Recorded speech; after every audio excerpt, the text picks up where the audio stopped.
اگه دختر خوبی باشم قول میدی که آروم موهامو ببندی؟ آره.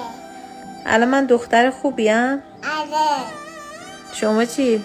آره. شما دختر خوبی هستی؟ آره. پس بذار من موهاتو ببندم. نه.